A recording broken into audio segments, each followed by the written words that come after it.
he came in second to Keisha Dorsey, but it was a pretty hotly contested primary. Good evening, everyone. We are going to go ahead and get started. Thank you all for joining us. My name is Lyndon Pryor. I am President and CEO of the Louisville Urban League. And welcome to W.E.B Du Bois High School, the brand new W.E.B Du Bois High School. It is absolutely a beautiful facility. I said I needed to get here earlier so I could take a tour. But I want to thank the boys and the staff and administration here, as well as the staff at the district for making these forums happen. So this is the second of five community forums for candidates running for JCPS school board. The Urban League and our partners embarked on this mission because we understand the value and the importance of education. And our school board um, are the folks who make sure that our children and the district are headed in the right direction. The decisions they make impact all of our kids. So it is important in this new situation where the legislature has decided that they are going to reduce the number of districts, and now all uh, five, from seven now to five districts are having to be resat. It is important that our community be aware and invested in who is running for these seats. And so we, along with several partners, including Clout, the League of Women Voters, Black, NCNW, the Links, ADOS, have joined together in order to host five forums over 2 weeks, one for each district, so that you, the people, and the community have an opportunity to see who is running and what their positions are. And so we hope that you will tune in. For those of you, tonight is District 2. We hope that you will tune in to this online and learn more about the candidates, their positions, and their stances on different things, as well as tune into to future forums.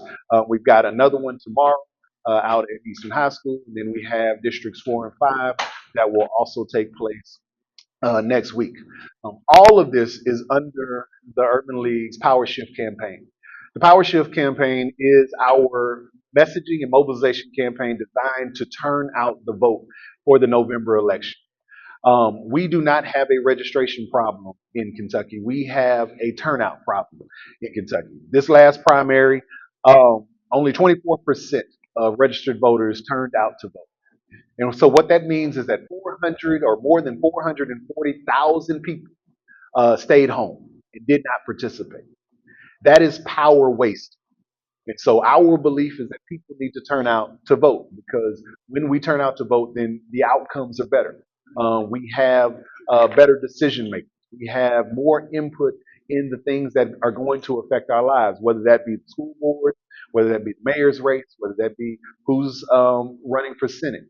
All of those things matter. So we are trying to get people to turn out to vote. And so one of the things that I will encourage everyone to do is to visit the PowerShift website.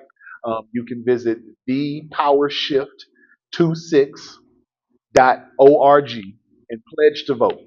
When you pledge to vote, that tells us that you were committed to using your voice and to using your power at the ballot box in November. Because we believe that the power is with the people. But in order for that to happen, the people have to use their power. And so please join with us on thepowershift.org, thepowershift26.org, and pledge to vote with us. Now, turning to tonight's uh, forum. And again, this is a forum and not a debate. But I want to say this. We invited across all five districts all of the candidates. And we heard from the majority of them. So for tonight's forum here in District 2, there are five candidates who will be on the ballot. Four of those candidates accepted our invitation to be here and participate in this forum. Um, you will see here shortly that there are three candidates who have showed up. Now, what we say is we will let you do with that what you will. What we believe at the Urban League is that people's presence and the way in which they show up, or if they show up, is a statement. And we believe that those who are running for office or who are in office should be held accountable for the statements that they make. And so you make those decisions and determinations, but you will get to hear from the three candidates who have showed up with us. If a fourth does appear, they will be allowed to participate. But for now, we have three, and I just want to make sure that we're clear on how that happens, because we don't get to control who shows up and who doesn't show up. That is between them and the voters. And so I thank the candidates who are here. I appreciate your time and energy, and being willing to have this conversation about the future direction of our district. I am now going to turn it over to our moderator for tonight. Ms. Jess Clark is uh, the education and learning reporter for Louisville Public Media, working specifically with the Kentucky Center for Investigative Reporting. She has worked all over this country and been nationally recognized for her work. But I think one of the most important things for this conversation is that she is a JCPS graduate. And so she is very familiar with the district and things that we have going on. So Jess, thank you for being here, and we look forward to a great forum. These are the undeniable facts. We are here today as a result of an election. If you show up, you have power. You have power if you show up. Anything that you were concerned about, any worry that you have for you and your family, we can tie it directly to a vote into an election.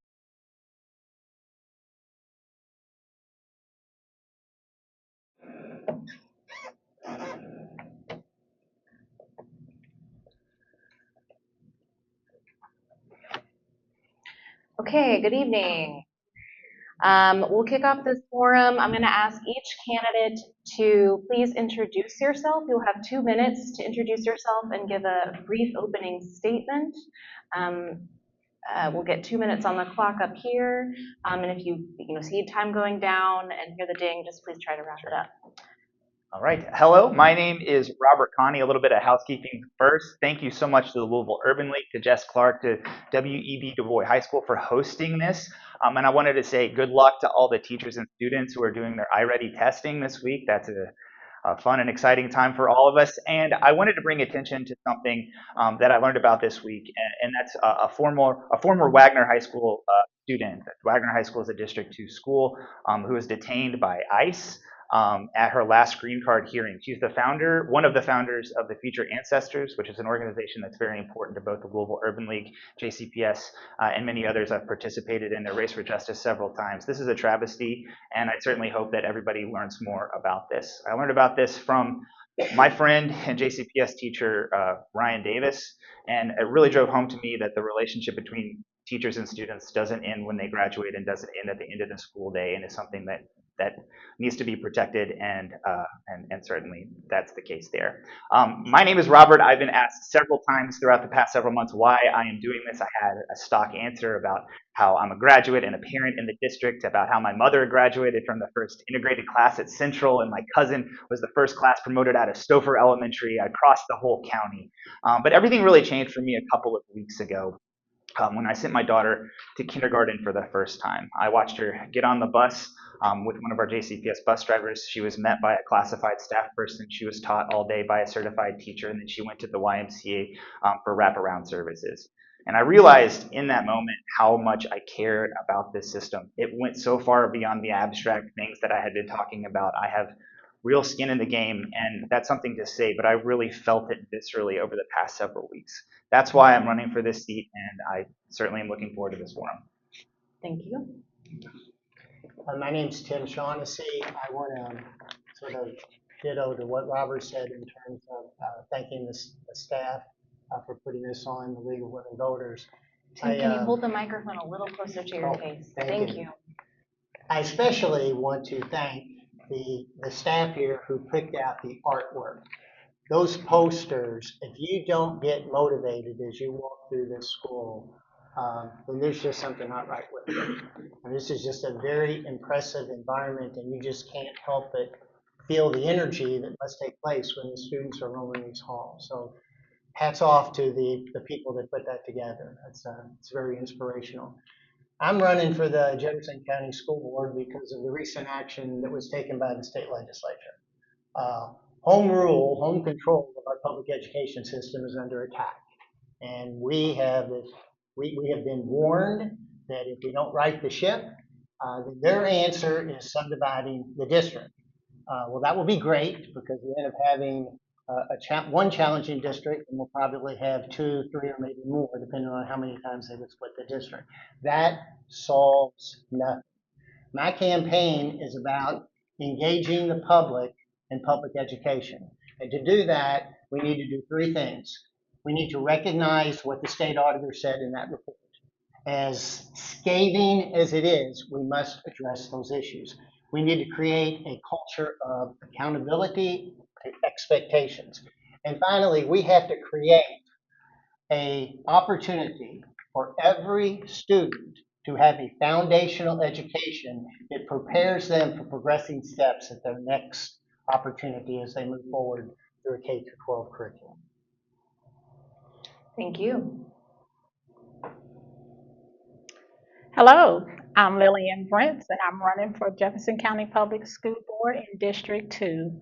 One of the reasons why I'm running, and probably my top priority is, and first and always, are the kids. I am a single mother of 5. Grew up in the community. I'm a graduate of JCPS. I am a former employee of JCPS, and I'm also out of everybody on this board who actually negotiated with JCPS. So I've seen JCPS from various angles. And with that being said, I just want to say we need to support our teachers and the workers that do it. A lot of times, a parent like me, I send my kids to school, I depend on y'all. It is a partnership. And so I want to be the voice at that table for the parents, the students, the teachers, the workers.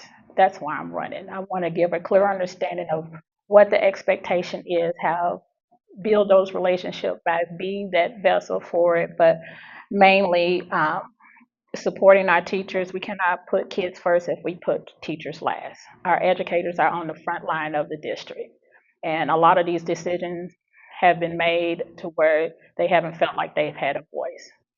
That change, you have the power to change that, and that will change on November the 3rd, and that's why I'm running.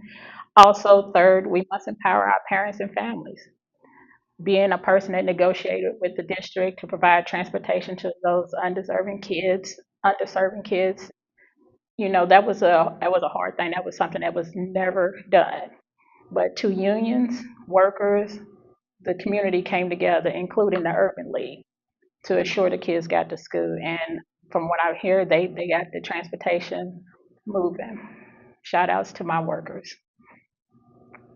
But also, just given that the important structure, families need to know that they have a voice. From the kids, we have a voice. Thank you very much.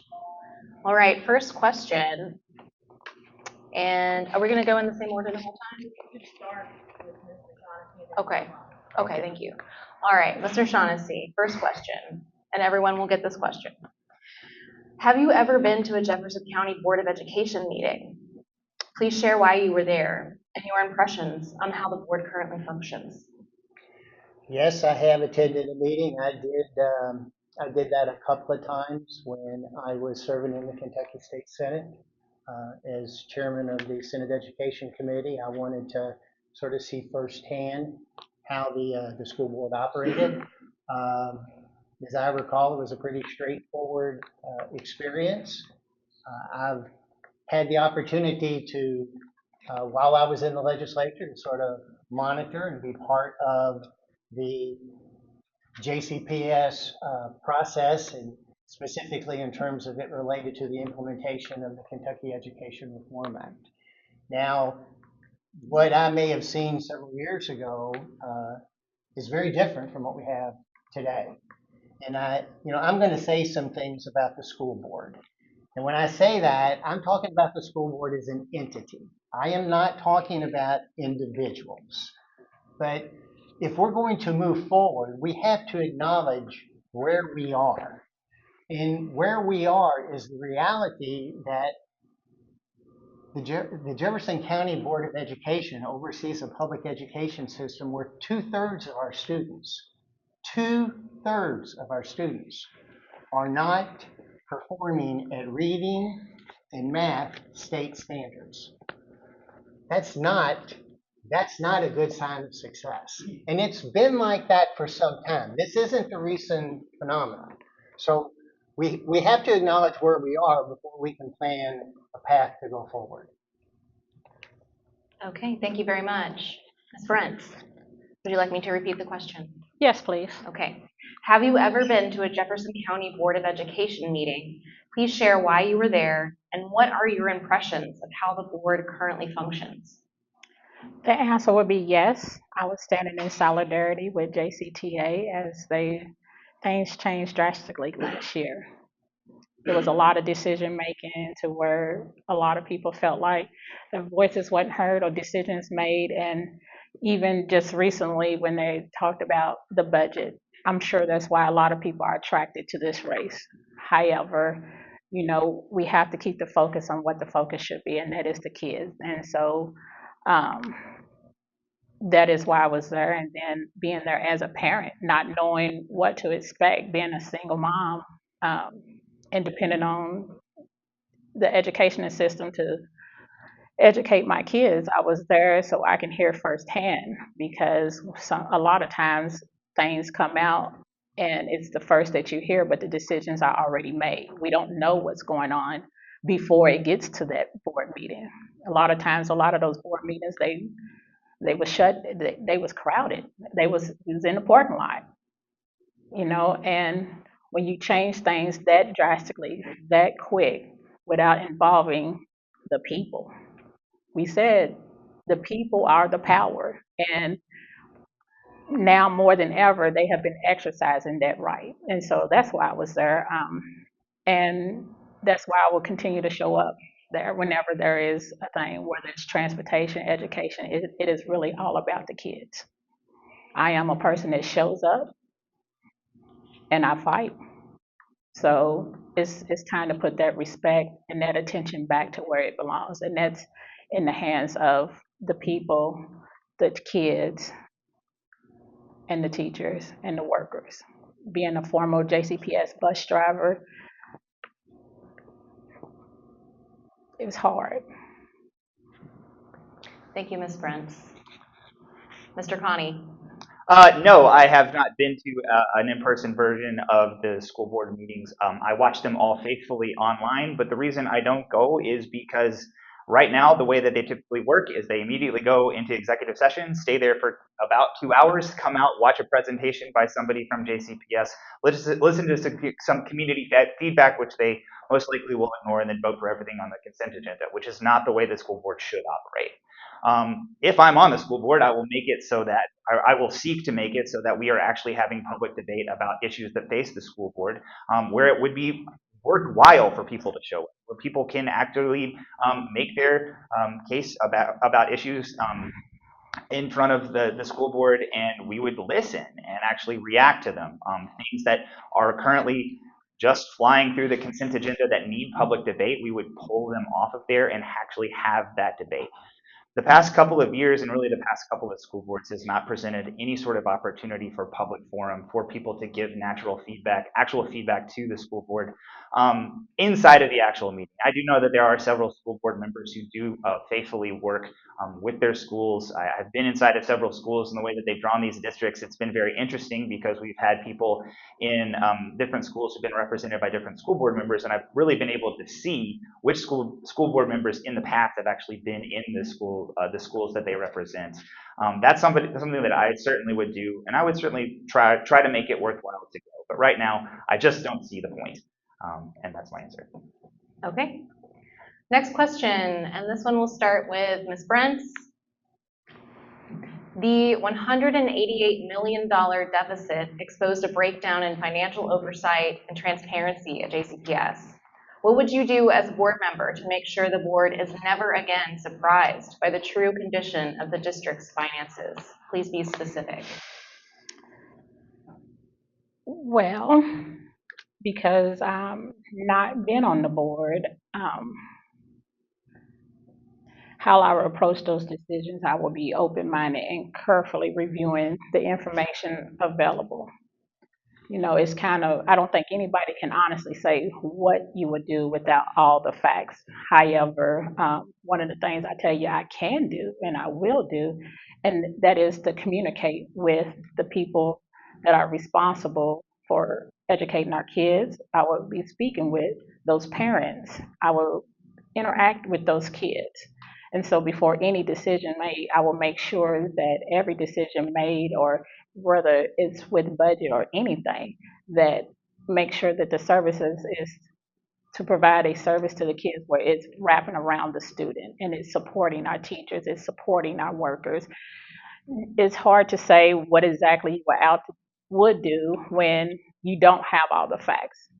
That is hearsay. And being an experienced negotiator, when you look over contracts and working with JCPS in my own experience, it's a lot of things that we don't know. Similar to like what has been going on in the past is we found out only the surface, but when you get in the thick of it, it's a lot more. So I would definitely guarantee that before I commit to any decision, I would have a clear understanding of what our teachers, our workers, and most importantly, our kids and our parents need. Mr. Kahne, would you like me to repeat the question? I think I got it. Okay. I would say never again surprised. The honest answer is that this was not a surprise. It was just a failure to look.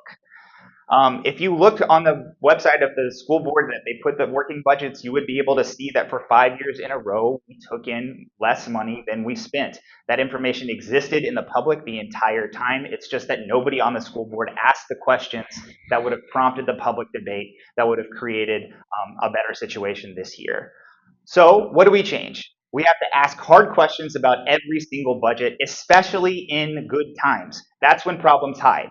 Problems hide when we have federal money to cover up the fact that inflation has increased our expenses, but we have not had revenues keep up with that situation. The second thing we really need is multi-year public forecasting, where we're able to see what it's going to look like, not just next year, not just this year, making sure that everything balances, but to see what trajectory we're on over the next 2 or 3 years. And another thing that's super important is that when we see a problem coming, we tell people. We learned about $188 million deficit at the same time that we learned what was going to be cut to solve it, and that's out of order. We should have known about this problem. We should have been able to have a robust public debate, including all stakeholders, about what the best path forward would be, and we should have been able to figure out what decisions we could have made in public, so we didn't feel the way that we felt this year. The first thing I did when I decided I was going to run for this seat was to sit down and read the last 5 budgets that the school system had. And I realized that none of these problems were hidden. They were just unexamined. And a board that does its job asks the uncomfortable questions in the year that everything looks fine. Thank you. Mr. Shaughnessy. Thank you. The Jefferson County Board of Education oversees a budget of $1.76 billion. Now, their main responsibility under the new legislation adopted in Frankfurt is to oversee how those funds are spent. The first thing that I would do is I would follow the recommendation of not one, but 2 state auditors from different political parties who both said the same thing 10 years apart. You need to have an independent auditor that reports directly to the board. And that person's responsibility is to monitor the budget. Robert mentioned the idea of extended forecasting. That's a great idea. But we shouldn't do it in a silo. We should engage institutions like Metro Government and the University of Louisville and put together a group where we can do a joint forecast of anticipated revenues, so that we're not just acting from the perspective of the school system, but from the community as well. Thank you. All right, the next question, first dibs goes to, where do we leave off? Lillian. Ms. Brents. The rate of JCPS students scoring proficient in math and reading on state tests is low. About a third of students tested proficient in reading in each of the previous 3 years. Math, science, and social studies scores are even worse. And Black and Latino students are the most behind. What changes are needed to boost student outcomes? And how would you as a board member be a part of that change? Most importantly, we need to protect those resources. A lot of times when those resources are cut, they're cut from that's what needed most, from the bottom. And we need to not do that. We need to make sure that we have those wraparound services to close those educational gaps. We need to, a child can't learn if they're hungry. A child can't learn if they're unhoused. A teacher can't teach if she doesn't have the tools. And so it's easy to talk about our kids and where they're at today. However, we need to ask those hard questions and take that blame on and say, what do we do to support our teachers? What do we do to support those kids? I mean, JCPS, they just had a transportation problem. They just had a transportation problem. Kids cannot get to school. And so that is a huge difference. So, how accurate are these numbers?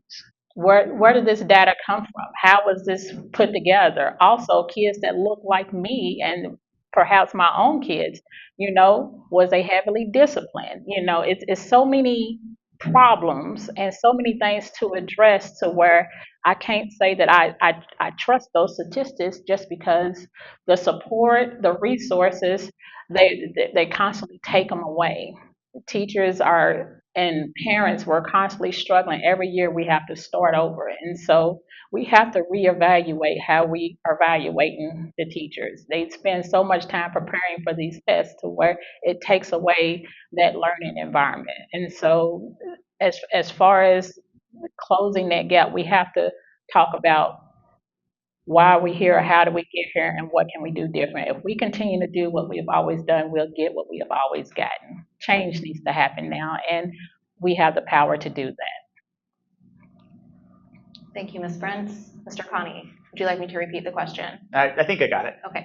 Okay, so the first thing to say about this is every number that we have that's quantitative in nature like this is the product of so much more than what happens in the classroom.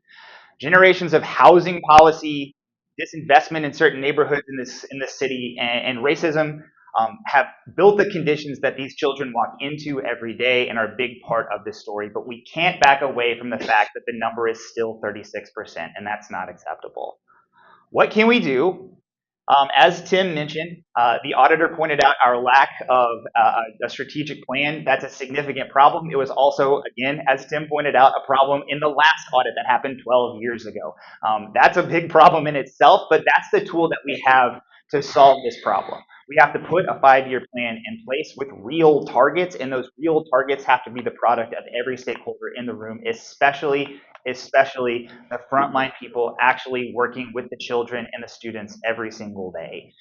A real plan has targets, has goals that are measurable, that are qualitative in nature, and are quantitative in nature, so that when we get 5 years later, we can look and say, did we make it or did we not?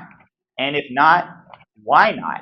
And the board has undergone significant changes through SB1, but even no matter where SB1 lands, we will retain the right to do a strategic plan. We won't retain a lot to do over day-to-day operations, but that is the tool that we have, so we should use it to build real targets, real plans, so that we can look back and use that as an evaluation tool for the superintendent. Just mention the statistics that the state uses in terms of standards for math and reading. Statistics is when you get into using them. I'm going to say some things that are very contradictory to each other. For the graduating class of 2025, 89% graduated high school, 15% enrolled in college. 2 of 3 cannot read or calculate by state standards. Yet 80% were deemed post-secondary ready, while 8 in 10 of Kentucky's employers said that recent high school graduates are not prepared for work, nor do they have the skills that are needed. Now, none of that makes sense. So I think we should take a lesson from what's going on in the state of Maryland. Maryland has undertaken a state initiative where they have put together a group to represent the entire state. We don't need to worry about the entire state. We need to just worry about Jefferson County. We should put together a group in Jefferson County that can speak for the community, all the voices in the community. And that group should establish a community standard for college and career readiness. What does a student need to come out of high school with so that they are foundationally prepared to be a successful continuous learner for the rest of their life? Because they will need to know how to continually learn more tomorrow than they knew the day before. So that is step one. Step two is we've got to be able to figure out how we go about doing that within alignment of what's expected in high school and what's going to be required in college and in employment. I think it's coming in. Okay, Yeah. thank you. The next question. The board's work is extensive and unpaid. Meeting materials include hundreds of pages of documents to review. Members are expected to spend time on subcommittees, speak with stakeholders, respond to constituents, and make decisions regarding litigation and policy. Do you have the capacity to commit to this role along with any professional development that may be required? Mr. Kahne, first to you. Yes, if I didn't, I wouldn't be running for the seat. As an example of how that looks, I would suggest that people take a look at the campaign that we're running. It is not a small endeavor. I'm doing it at the same time that I'm raising a child and working a full-time job, but it is something that I really want to be able to do. We have regular campaign meetings. I'm knocking on doors nearly every weekend. I'm out raising money, and I'm having meetings with, I think I've had 15 or 16 individual teacher meetings. I've toured 5 or 6 different schools, and I'm trying to put in the work I need to be able to do this job effectively. That's what I know that this job is going to take if I actually get it, and I will continue that level of effort if I get the job. It is tough. I have had several meetings with people who are on the school board currently, and that is one of the first things they mention. They probably make more money than I do in their regular job, so it's probably a bigger sacrifice. But it is the situation that it is, I think it's $50 a meeting or something like that. It's not a lot of money. I didn't even know that we got that, so that's a plus. But it is a situation where it's a significant sacrifice. And if you go back in time, there's a lot of people who left the board after long tenures that talked about that as one of the biggest struggles they had. That's a real thing, and win or lose, I do think that that's something the state government should look at. If they want effective school boards and they think that Jefferson County can be treated differently, maybe they should start paying us. But that is, a fight for another day. I do have the capacity. I think I've shown it through the campaign, and I certainly think that this is important enough work that it's a sacrifice I'm willing to make. Thank you. Mr. Shaughnessy. Working for 20 plus years in the part-time Kentucky legislature, it is daunting to balance those responsibilities. And when you certainly look at the scope of the issues that have to be addressed at the Jefferson County Board of Education, this will be challenging. Now, I am fortunate. I'm at a point in my life where I'll be retiring from the Southern Regional Education Board at the end of this year, an organization that I've been involved with for over 30 years as a legislator, as a board member, and for the last 10 years as an employee over career pathways and coordinating a dual enrollment initiative. So this is going to be, outside of my wife and my family, this is going to be my top priority. And it's going to require a lot of attention. But with that said, it is not my job to tell the superintendent what he should be doing. It's my job to put together a budget that speaks to the financial obligations of the operations that are called for in the strategic plan, that will outline the objectives of where we are, where we need to go, how we're going to get there, how much is it going to cost, how long is it going to take, and who's responsible for it. And finally, we've got to have an ownership of accountability, and that starts with the school board. It's easy to say it's a part-time job. Well, if it's a part-time job and you were too busy, then you shouldn't have signed up for it. Thank you. Ms. Brents. Well, you're asking a working mother of 5 if that's too much work. If you're doing something you love, you'll never work a day in your life. Somebody said that. But similar to like our teachers, it's a thankless job. It's one of those jobs to where you just do it. And some days you're gonna have to work over, and some days you're gonna have to put in more, and then some days you're gonna have fun. Can I do the job? Absolutely. I am a labor leader. I am a community servant. And so I can guarantee y'all one thing. Nobody up here will outwork me. I say that every time for the simple reason is our kids. And, you know, when I was driving a school bus, it wasn't just that I had kids. Those every kid that I transferred, those was my kids. And sometimes I had to show up for them in their classrooms or talking with their mothers. So can you show up for the school? What can you do? The question is, we should be asking is, are we doing enough? Because that's just the stuff that the current board has been doing. I think it's more. I think we all can be doing more. I think we're going to have to step up and ask questions, do more, ask more. And if you don't know what to do, ask the workers, ask the parents, ask the kids. One of the ways that you can judge if a school board is successful is you should be able to go to anybody, whether it's the kids, whether it's the teacher, or whether it's the parents. How is my kid's school doing? How is my school system? When you travel, when you meet with your family, you're asking about those basic things. And if they can't say, hey, it's great, and they can't brag enough, then that means me as a school board person, I need to be doing more. And so, yes, that is a lot of work. Yes, just like anything else. Yes. Can you do it? Absolutely. Thank you. The next question will be first off for Mr. Shaughnessy. The legislature's passage of SB1 shifts certain decision-making authority from the elected school board to the superintendent and raises the threshold for the board to overrule the superintendent. What is your view on this law? You know, I'm not trying to be, you know, the smart aleck when I say this, but it really doesn't matter what my view of that law is. That is now the law. That is what we have to operate under. What we need to ask ourselves is, how did we find ourselves in this place? And the reason we are in this place is because the legislature has seen what's going on for Jefferson County for the last decade, and nothing has changed. Things have gotten worse, and they're frustrated.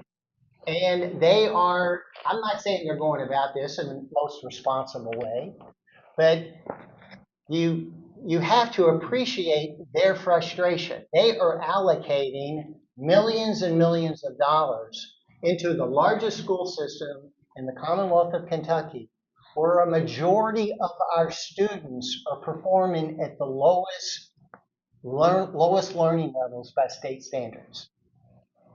$1.76 billion, and half of our kids are at the 2 lowest learning levels by state standards. That is not acceptable. So the law is the law. We have to understand the seriousness and the reality of where we are. This is our last chance for local control. This is the last chance for Jefferson County residents to fix what's been going on at the Jefferson County School Board. Because if we don't, the legislature, they'll try to fix it for us. And I can tell you, as somebody that spent a little time up there, you're not going to like what they'll give us. Thank you. Next to Ms. Brents. Can you repeat the question? Yes. The legislature's passage of SB1 shifts certain decision-making authority from the elected school board to the superintendent and raises the threshold for the board to overrule the superintendent. What is your view on this law? Honestly, I think it's unfortunate for the simple reason everybody has to have, it has to be a balance there. You know, the board is there as a government and is getting all the facts. It's a reason why, and what's wrong with the system even around the country. You know, it's a reason why we have one mouth and two ears. You have to be able to listen. One person cannot or should not make all the decisions. It should be to where everybody has an equal say, an equal opportunity, just like our kids. I mean, when you're in a household, when you're disciplining your kids, do you listen to what they have to say or do you discipline? Do you just change things in your household and not talk to them, or do you try to have a collaborative? That's similar to the school board. It's it's unfortunate, and hopefully, with the shift in the school board with new candidates, that to where we can all feel like we are team players. It should not be a us against them, or I'm gonna make all the decisions because I don't like the way that you're doing it. We have to be honest with what's going on. We have to have access to all the information so the correct decisions can be made. A lot of these decisions are made because we're only hearing partial information. Questions that you're asking today, it's not fair to ask. When you go to make a decision, when you go to the grocery store, you know how much money you got going in. And so to say, hey, I'm trying to warn you what's going on, and one person can make that decision without even hearing what's going on. We're digging a bigger hole. So I think it's unfortunate. So Mr. Kahne? SB1 was a bad idea the first time. It's a bad idea the second time. The first version was struck down by the Supreme Court last December because it was special legislation that only applied to Jefferson County. They wrote very specific rules about how they could attempt to do that again. They attempted it again, passed it again, and it's been partially enjoined. So it isn't necessarily fully the law of the land right now. I am hopeful that the Supreme Court will strike it down again, but on the substance of the actual bill, putting day-to-day authority in the hands of one person and letting one person approve contracts up to $250,000 is a bad thing. This is not theoretical. This is a situation that our district has already lived through. We had a superintendent that was pretty popular in the community for a pretty long time that I don't think left on a high note, and I would blame a good portion of that on the way that SB1 operated for that person. But I do want to say what Tim said makes a lot of sense, and it's something that we should acknowledge. Frankfurt and the business leaders in Louisville that pushed for SB1 didn't do it for no reason. They did it because they were not happy with the way the school board was operating. And, while I don't necessarily think it's the smart move, sometimes powerful people move in interesting ways. You shouldn't just change the rules of the game. You should try to elect a new school board. And that's what I wish they would have done. That is the reason why I'm running. I looked in the same way that these business leaders and these Frankfurt leaders saw and said, we need a new school board. That's why I'm running. But no, SB1 is a bad idea, and we should not have it. Thank you. This next question, oh, sorry, go ahead, yes. No, it's Lillian. Yeah, Lillian. Yeah. No, we're just handing the mic to the right person. Okay, sorry, I was like, maybe I got confused. Okay, so this next question comes from the audience. It's a good one. JCPS faces challenges with student achievement, teacher retention, transportation, budget oversight, and public trust. If you could address only one of these issues first, which one would you choose and why? that was a long question. But as in a nutshell, is the transparency. We have to trust who we have at the table, speaking for the children, speaking for the teachers, speaking for the workers, speaking for the parents. You need a very diverse person that's going to be on the board that can speak on all those platforms, who have also negotiated with those big budgets before. I mean, dealing with something with that magnitude, you need somebody with some experience with working with the system, as far as not just looking at numbers, but looking at the services for the students, and make sure we're supporting the students as a whole, not just students. I hear a lot of talk about the budget, the money. First of all, my kids have names. Teachers have names, and that's who's in the classroom. So we need to make sure that we are being that voice at the table, whether you're budgeting the contract, or you're talking about whether or not this child goes home with food today, or whether or not they have transportation. That is a huge challenge. And so the biggest thing is offering that transparency and building that trust back between the community and the superintendent, and also the workers. Most importantly, the students. The students have to believe if they go to school every day, they can be successful. That's closing the gaps. That's keeping the focus on them and supporting those resources that support them, and supporting those teachers, listening to those teachers, listening to those workers, and asking them what they need, and delivering that when you're on the table making those decisions. That's what you need. And building that relationship with the superintendent. I do want you to read the list again for me. Yeah, sure. JCPS faces challenges with student achievement, teacher retention, transportation, budget oversight, and public trust. If you could address only one of those issues first, which would you choose and why?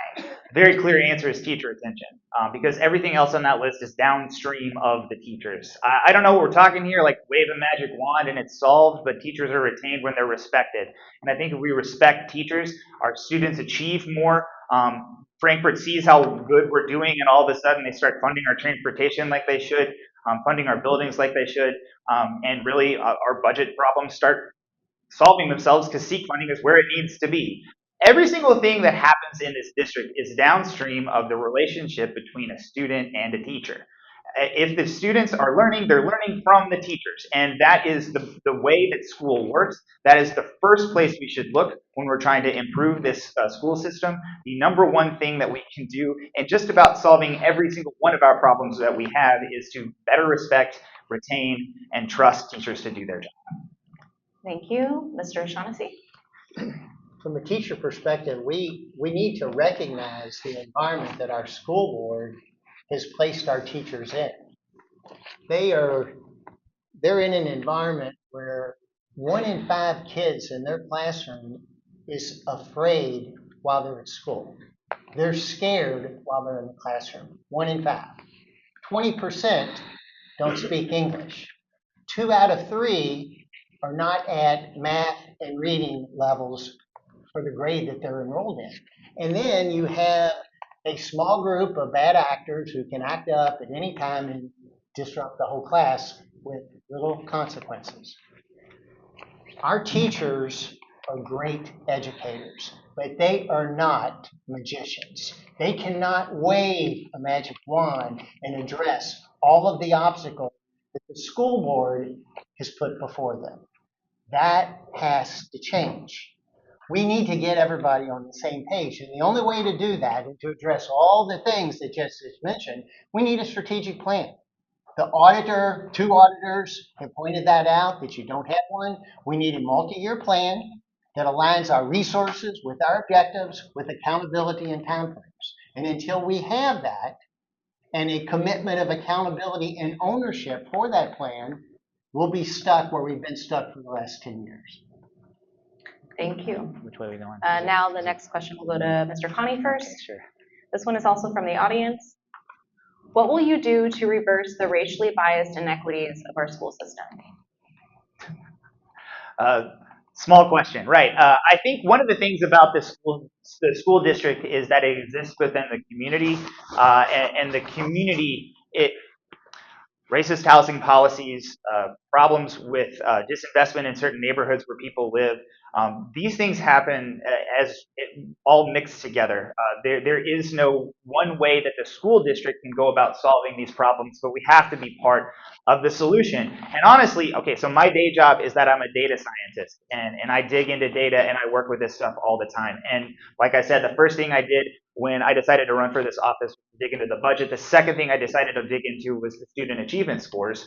And one of the things I really learned was that, controlling for many other factors, our schools in disadvantaged areas actually perform better than we would expect them to with respect to how people controlling for income and controlling for race and everything else exist in other parts of the city. We have to recognize that JCPS is the one community organization that's actually reaching down into parts of this community that are facing real challenges and meeting people where they are. I don't see the city doing that. I don't see the state doing that, but I do see JCPS doing that every single day. And yes, okay, how do we actually do it? We have to increase our commitment to wraparound services. How do we do that in a deficit environment? Well, number one, we have to protect the things that are working. Last year, we worked very hard. I wasn't there, but many other people were to keep our mental health professionals employed. That was the right call. We're probably going to be asked to look at that again. We have to fight to protect the things that work, and that's one of the things that works. Secondly, we have to strengthen our partnerships. This budget includes $1 million for a partnership with the Louisville Urban League, this organization. That's a great model. We should find ways to partner with community organizations to provide the things that our central office can't build automatically. And then third, we have to continue to advocate for the resources that we need to do our jobs, and that means going to Frankfurt, and that means going to our community if we need to. Thank you. Mr. Shaughnessy. I wish I had an answer for that. I feel sorry for my children and for a generation that grew up hearing the political voices of today. I was very fortunate. When I grew up, there were political voices that, challenged you, not what you were going to take from your country, but what you were going to give your country. You had people like Martin Luther King who challenged you to look into the mirror and look at yourself and look at how you see your brother just because his skin is a different color. And if you look at the story of the people that Dr. King motivated and the tolerance that they demonstrated by that commitment, and for somebody who has trouble controlling their temper, how they did that when their very lives were at stake. But their cause was more important than their physical statement. We don't have leaders like that today. We don't. Now, we do have an opportunity, and if there is an institution within our community that can really address this problem that unfortunately is old as humankind, of how we learned to get along with each other, it is our school system. And it should be an environment where students feel that they are safe. They feel that they are respected. They feel that they have a chance. And that chance isn't determined by where they live, who their parents are, or what the color of their skin is. It's about the character that is described within this building. And when you look around at those posters and they talk about values like leadership and commitment and self-service. So I wish I could wave a wand. I can't. Thank you. Ms. Brents. Can you repeat the question? Yes. What will you do to reverse the racially biased inequities of our school system? Well, I'm doing the first thing possible is running for a school board. Diversity is just that, diversity, and it's those wraparound services, acknowledging things in my community that are challenging to where it's not addressed. Meet the kids where they are, support our teachers. If the kids are going through it, then everybody in that classroom is going through it.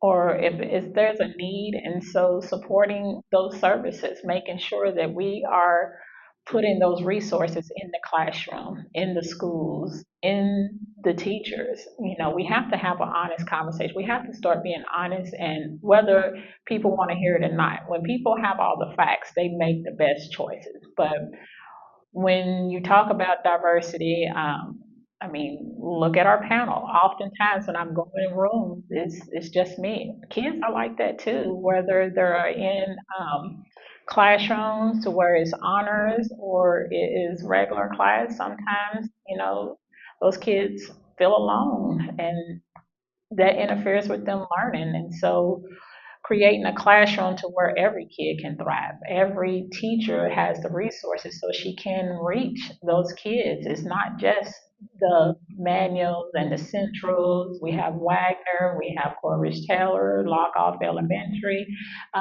We have to do a better job of the inclusion. We have to do making sure that we are fostering those relationships in the community of those schools where they are a part of that program to where they can address those issues. What it is, it looks different from Hurstbourne than what it is on Broadway. Driving a city bus every day, you kind of see where things change drastically. And so this is the best that I can do right now is to run for office to provide that diversity and to bring what I have at the table to the table. Thank you. The next question will go first to Mr. Shaughnessy. JCPS is rolling out a plan for the use of generative AI in teaching and learning this year. What is your view on generative AI in the classroom, and what guardrails do you think should be in place? You know, I am so glad that you asked that question, because up until just the other day, I got a questionnaire from the Courier-Journal, and they asked that question, and now you've answered. I mean, before then, for weeks, AI never came up. And I can tell you at the Southern Regional Education Board, I mean, if we go in any of our 16 states, including Kentucky, within 5 minutes, AI comes up because it is everywhere and it is not going away.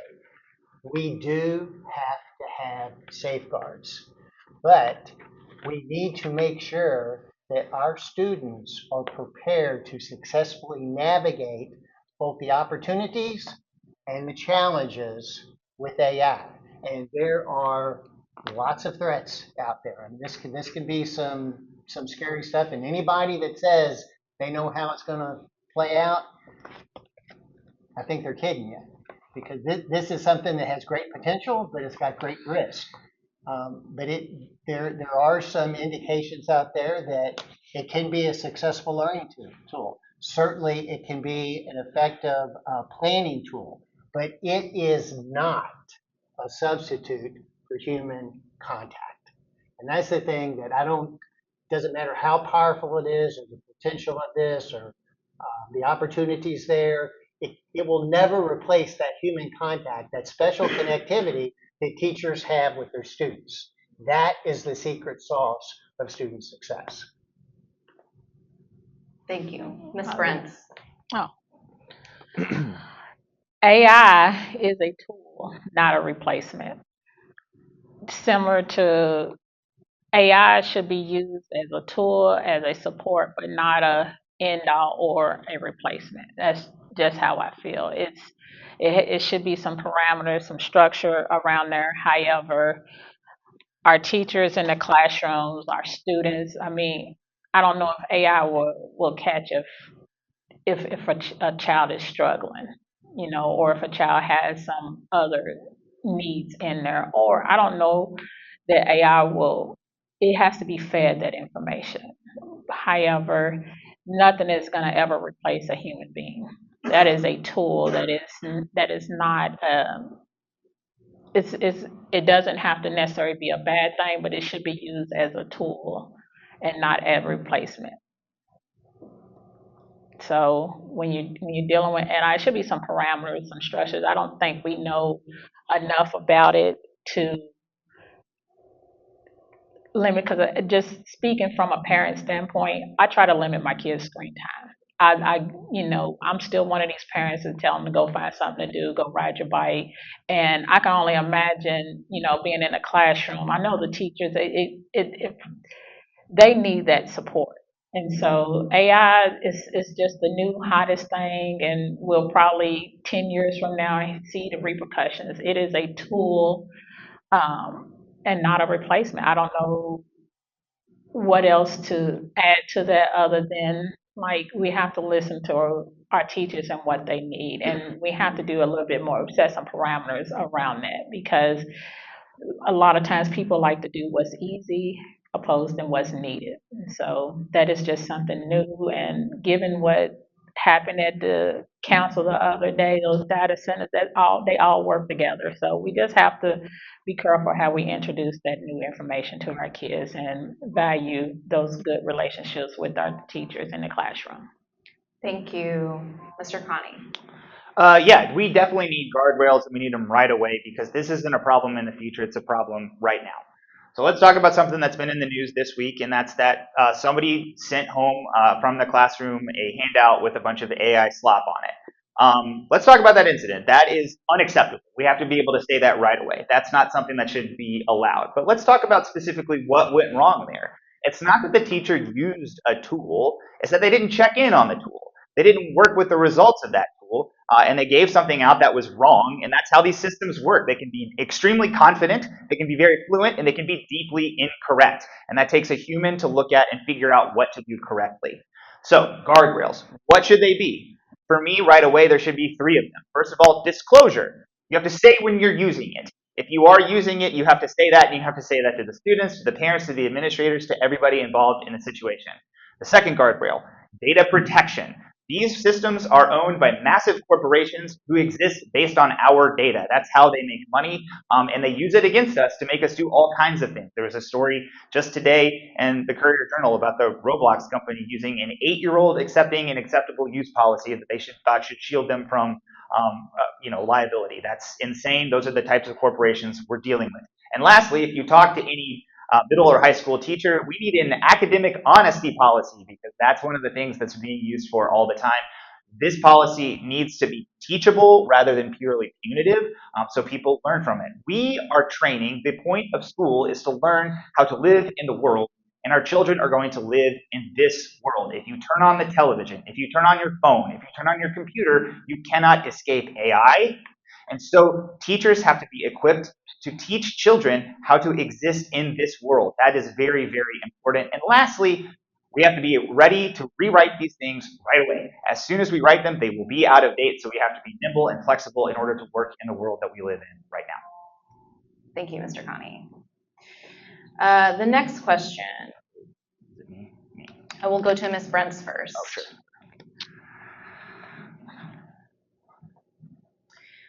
How would you, as a school board member, hold the superintendent accountable for leading the district to success? Well, it's that transparency, the accountability, and with all that in mind, we have to put our kids first.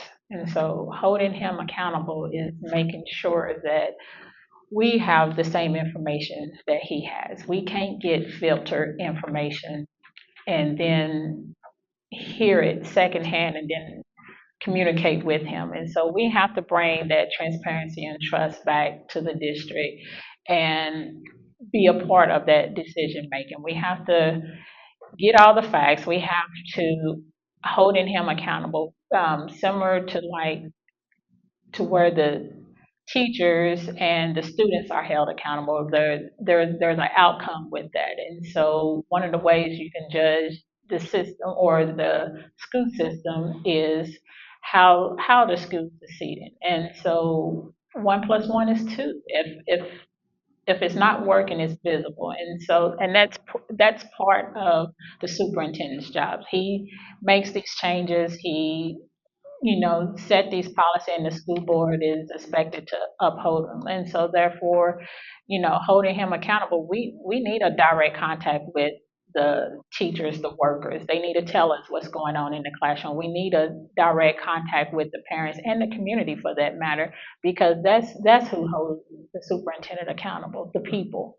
We are just there to deliver that message. And so that's how I plan to work with the community, work with the teachers, involved with the students in seeing what's going on firsthand. And so if things aren't supposed to be going a certain way, then I should be able to verify that information. I should be able to fact check that information. I should be able to ask those questions. And if it works, great. And if it don't, then we need to hold them accountable just like we are held accountable to our jobs.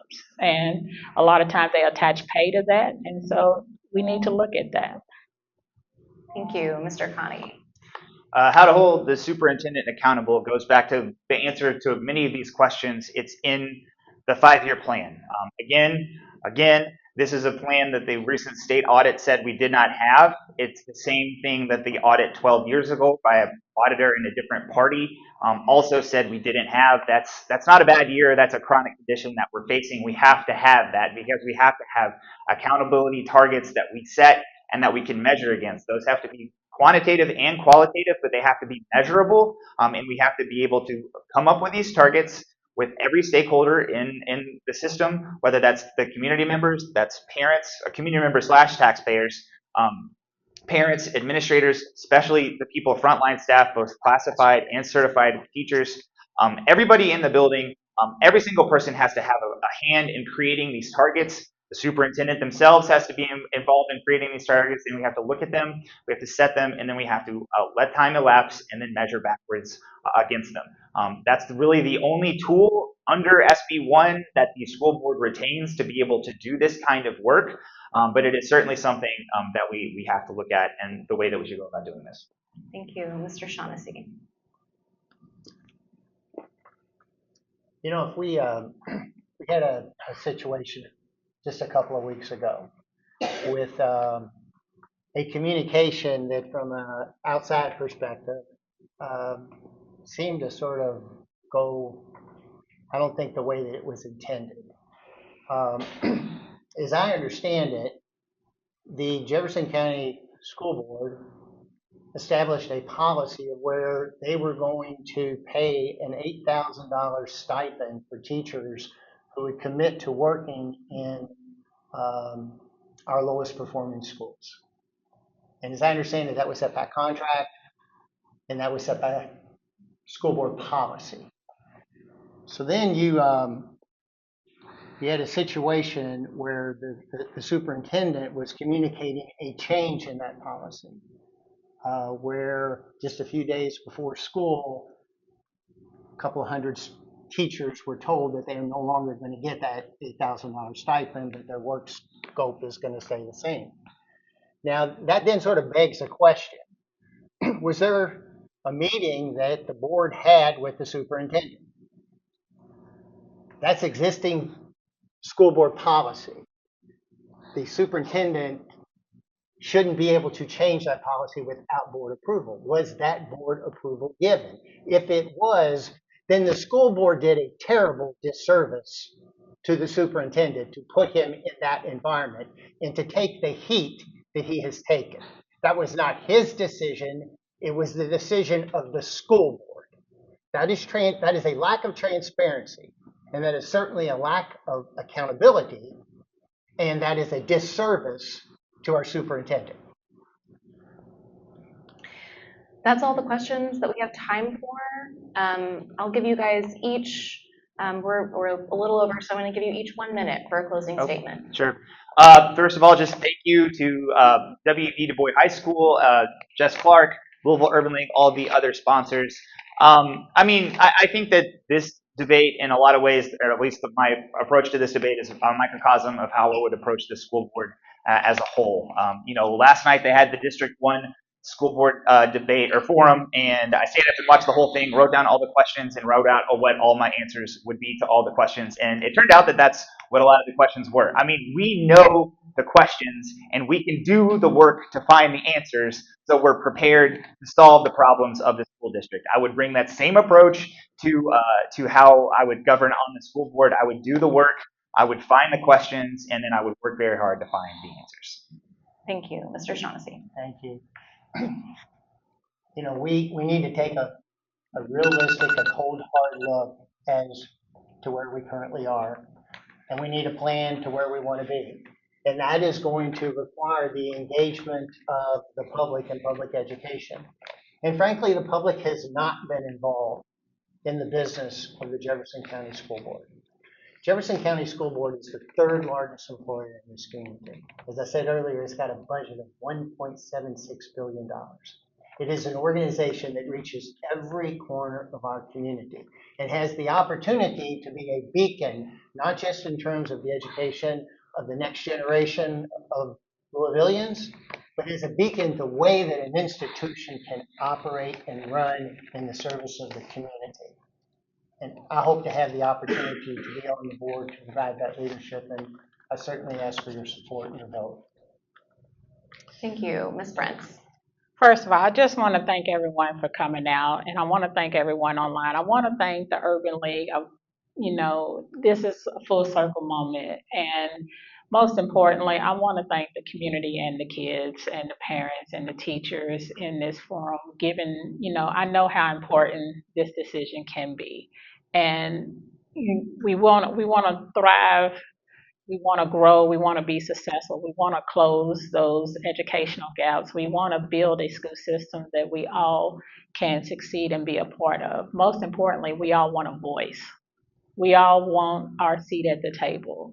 And so we need to make sure that we are supporting those who are doing the working people. And so thank you for the opportunity. Thank my candidates over here as well, because at the end of the day, we have one common goal: growing, developing, and supporting JCPS family, kids, and teachers.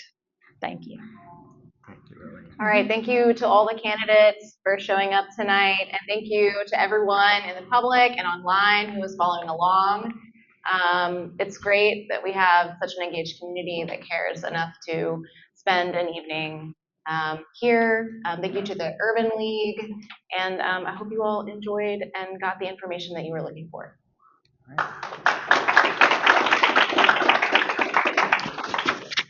One last note, tomorrow's JCPS forum for District 3 will be at Eastern High School at 6 p.m. Remember to go to the powershift26.org and pledge to vote. Thank you for coming.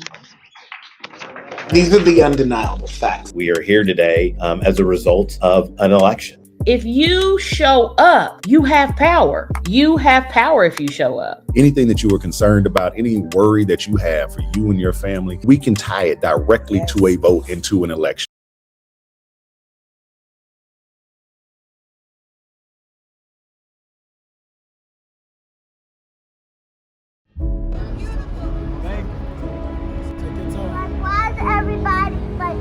Hey y'all, I'm Attica Scott, former Kentucky State Representative, and you're joining me today on State Election Night.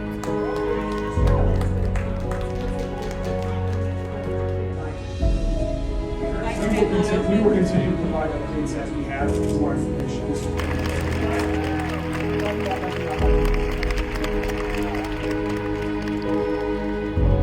Former Kentucky State Representative, and you're joining me today on State Election Night.